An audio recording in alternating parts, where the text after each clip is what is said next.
और अब खबर विस्तार से। फिल्म अभिनेत्री कंगना रनौत इस बात पर फख्र कर सकती थी कि उन्हें पद्मश्री का सम्मान आजादी के अमृत महोत्सव वाले साल में मिला, लेकिन जिस आजादी ने उन्हें दौलत, शोहरत, बुलंदी सब कुछ दिलाई, उसी आजादी को वो अपमानित कर रही हैं। कंगना के विरोध में विपक्ष के अलावा बीजेपी से तो आवाज उठी रही थी, अब 2 केंद्रीय मंत्री भी खुलकर उनके खिलाफ नजर आ रहे हैं।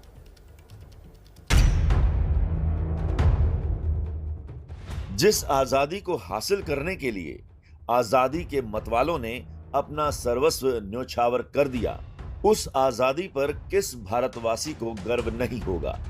लेकिन ये आजादी ताजा ताजा पद्मश्री से नवाजी गई कंगना रनौत को भीख की आजादी दिखती है। कंगना ने एक कार्यक्रम में कहा, आजादी अगर भीख में मिले तो क्या वो आजादी हो सकती है। सावरकर, रानी लक्ष्मीबाई, नेताजी सुभाष चंद्र बोस, इन लोगों की बात करूं तो ये लोग जानते थे कि खून बहेगा, लेकिन ये भी याद रहे कि हिंदुस्तानी का खून ना बहाए।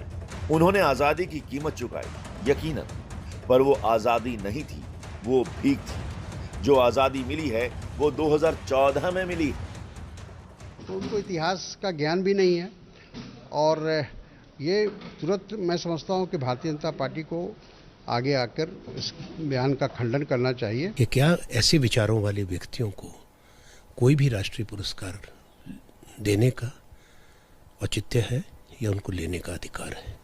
राष्ट्रपति जी को तुरंत पद्म अवार्ड वापस लेना चाहिए। केंद्र की सरकार तात्काल रूप से उस कंगना रनौत का पद्मश्री वापस ले और देश के स्वतंत्रता सेनानियों का अपमान करने के लिए मुकदमा दर्ज करके तात्काल रूप से गिरफ्तार करें। उनके बयान के संदर्भ में हम कह चुके हैं कि उस बयान का हम समर्थन नहीं करते। कंगना के इस बयान पर विपक्ष से लेकर बीजेपी सांसद वरुण गांधी तक हमला कर चुके हैं और अब बीजेपी के मंत्रियों ने भी इस बयान का विरोध करना शुरू कर दिया है और इनमें एक बीजेपी के केंद्रीय गृह राज्य मंत्री अजय मिश्रा भी हैं। ये सारे विषय ऐसे लोग उठाते हैं जो सोचने समझने की जिनकी जैसी हैसियत है वो ऐसे वो सोचते हैं। जो लोग आज़ादी को देखे नहीं, आज़ादी के संघर्ष को देखे नहीं, आज पैदा हुए आज़ादी के बाद उनको ये कल्पना नहीं हो सकती। कंगना के इस बयान से पूरे देश में उनके खिलाफ प्रदर्शन हो रहे हैं। गाजियाबाद से लेकर पुणे और इंदौर से लेकर जोधपुर तक जगह जगह कंगना के पुतले फूंके जा रहे हैं।